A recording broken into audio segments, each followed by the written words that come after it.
घंटा बाजेला टोला टोला शिव शंकर भोला। घंटा बाजेला टोला टोला शिव शंकर भोला। हाथी और घोड़ा शिव के मन होना भावेला।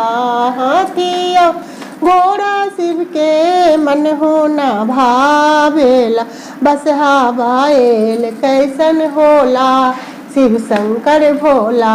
बसहा बैला कैसन होला शिव शंकर भोला।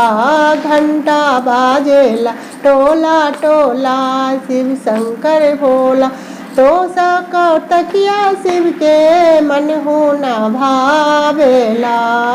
तो सको तकिया शिव के मन होना भावेल। मिर्गा के छाल कैसन होला शिव शंकर भोला।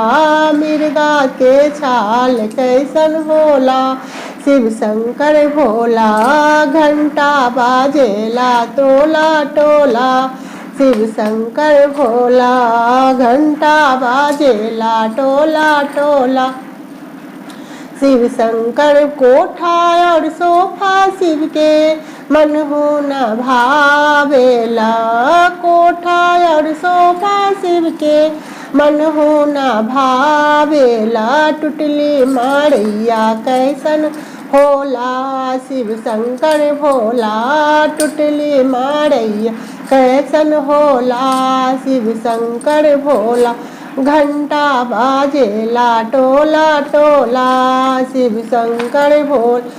अच्छा तो चंदन शिव के मन होना भावेल। अच्छा तो चंदन शिव के मन होना भावेल। गंगा जल कैसन होला शिव शंकर भोला। गंगा जल कैसन होला शिव शंकर भोला। घंटा बाजेला टोला टोला शिव शंकर भोला।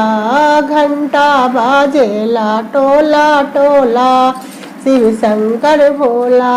लड्डू और पेड़ा शिव के मन होना भावेला।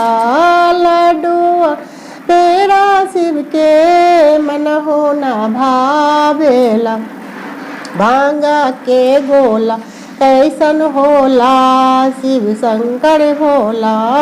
भांगा के गोला कैसन होला शिव शंकर भोला।